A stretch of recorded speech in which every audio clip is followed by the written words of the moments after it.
La Asociación Americana de Discapacidad Intelectual y del Desarrollo defiende la importancia de facilitar un buen sistema de apoyos en el que se tengan en cuenta las necesidades, capacidades y preferencias de las personas, porque la discapacidad no viene determinada por una limitación física y o psíquica de la persona, sino por el entorno social en el que se desenvuelve.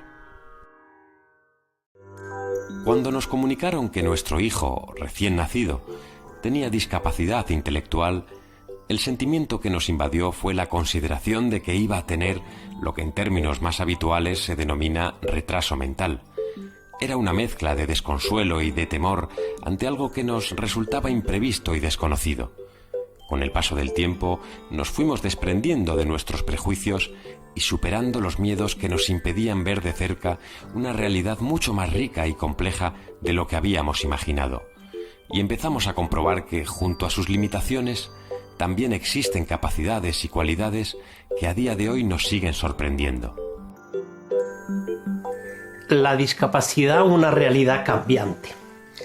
Este es uno de los aspectos más importantes en relación a las familias con personas con discapacidad intelectual, porque hasta no hace mucho tiempo no se pensaba que las personas con discapacidad intelectual tenían recursos y posibilidades. Es más, se leía y se veía la vida de las personas con discapacidad desde lo que no tenían, desde las pérdidas, desde sus dificultades, desde sus carencias. Era como una visión negativa y muy estática. Esto ha hecho mucho daño y esto ha generado unos principios, que es lo que llamamos desde un punto de vista sociológico, y todo el mundo lo ha entendido, son los estereotipos. El estereotipo es un cliché que se impone a un colectivo como algo natural, como que eso fuera así por el hecho de ser como es. Lo importante es entender que no hay discapacidades, sino hay personas con discapacidad.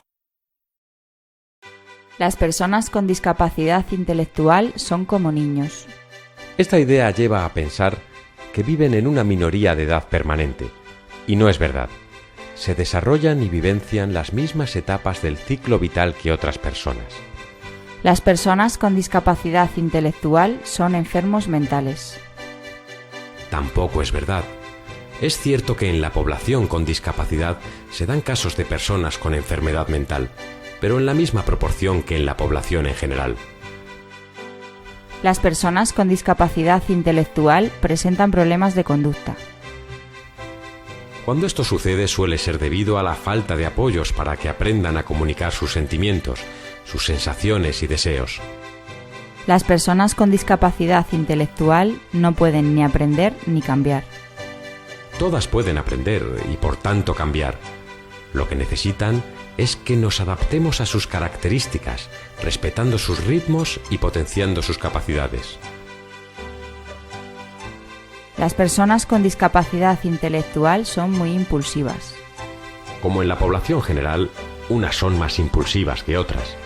No es algo inherente a la discapacidad intelectual. Las personas con discapacidad intelectual son asexuadas. Como cualquier otra persona, tienen necesidades afectivas a las que tenemos que dar respuestas, desterrando la idea de que si lo hacemos despertaremos su impulso sexual. La mayoría de las personas con discapacidad no entienden lo que se les dice. Cuando esto ocurre se debe a que no hemos sabido adecuarnos a su vocabulario, a su ritmo y tiempo para que interiorice el mensaje, pero no porque la discapacidad anule el entendimiento. Las personas con discapacidad no pueden decidir por sí mismas. Esta falsa creencia lleva a sobreproteger y, por consiguiente, a hacer personas más dependientes.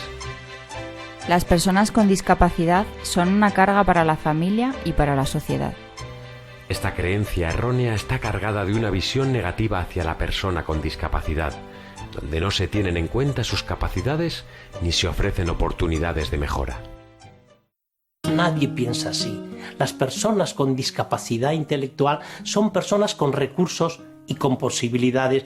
Y aquí está el reto de las familias: entender que sus hijos e hijas con discapacidad son personas dinámicas y cambiantes y por lo tanto crecen, porque a la discapacidad la podemos tener o la podemos mirar de dos maneras, básicamente de dos maneras. Una, ver a las personas con discapacidad desde lo que no tienen, lo que no hacen, lo que no pueden, sus carencias, sus dificultades, sus pérdidas. O entender a las personas con discapacidad desde sus posibilidades, sus aciertos y sus capacidades. Según miremos de una manera u otra a las personas con discapacidad, estaremos potenciando su desarrollo o frenando su vida independiente y su felicidad. Hace mucho tiempo, un filósofo griego que se llamaba Epicteto llegó a escribir esto que nos tiene que hacer pensar. Él dijo: lo que me preocupa no son las cosas en sí, sino las opiniones que yo tengo sobre las cosas. Por eso una persona puede decir: tengo 80 años, qué desgracia, y otro puede decir: tengo 80 años, qué suerte y gracias a la vida.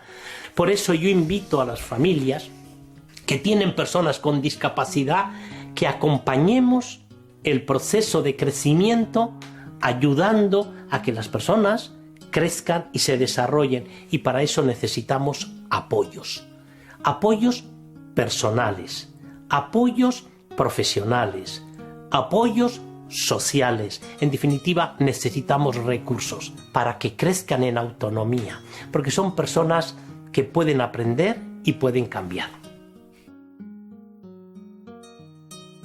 La discapacidad intelectual es una realidad cambiante que demanda potenciar la autonomía y autodeterminación de las personas, promoviendo su inclusión social y reconociendo su ciudadanía con plenos derechos y deberes.